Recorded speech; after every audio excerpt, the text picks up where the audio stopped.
Hi, Mr. Tim. I hope you're doing well. I want to take just 4 or 5 minutes of your time. I know you're very busy, but if you could just give me 4 or 5 minutes, I want to quickly share something that I built for the cartoon analysis project as something on the side and something extra that I wanted to do. So essentially, it all started really when I wanted to apply what I am passionate about and what I love, which is computer science, to one of the projects and one of the projects in individuals and societies. And I thought that this project, specifically where we're going to be analyzing cartoons and especially old cartoons, and you have to get a lot of context for cartoons, this would be a very interesting place where we can actually make something that, well, number one, can really fit in well with criterion B, which is investigating. And then on the other side, maybe even provide a value to you, Mr. Tim, Mr. K, in the future when you're going to need maybe a repository of cartoons from 1910 to 1939.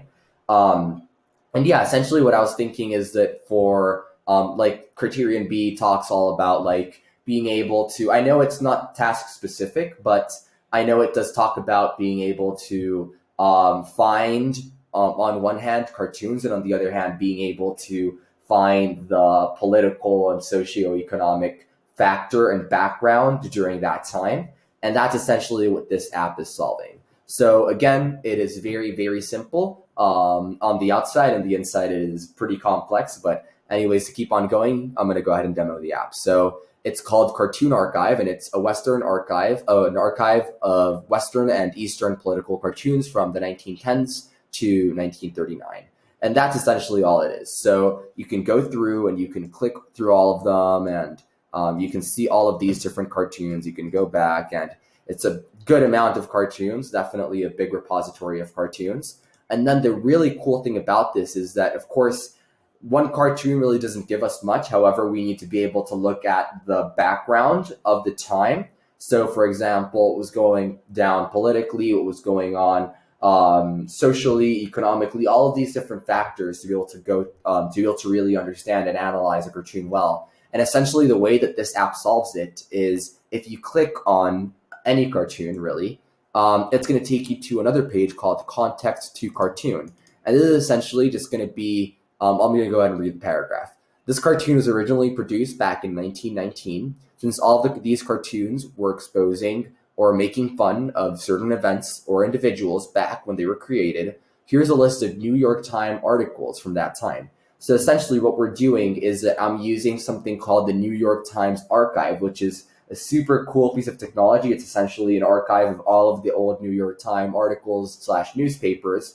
And you can actually filter by time. So I can say, hey, give me all of the New York Times articles from 1919 or 1939, etc.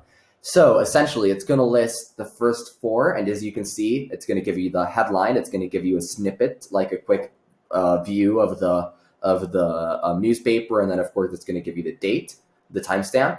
And however, there's only four because we needed to pay money monthly for it to actually display more than four. But you can imagine, like, if you paid to actually get that to work properly, premium, you could have all of these different cartoons that would actually just like show you all of this information.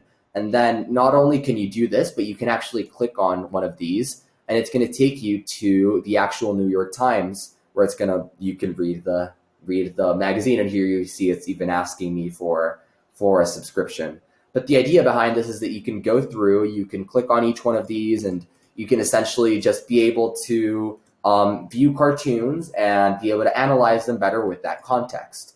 So yeah, that's about it. I hope you enjoy this, and if you want me to actually publish this to the web and give you the link, I'd be happy to. Maybe it could provide value to you, and that's really the goal. Make something that will help you, Mr. K, in the future, teaching other classes, really.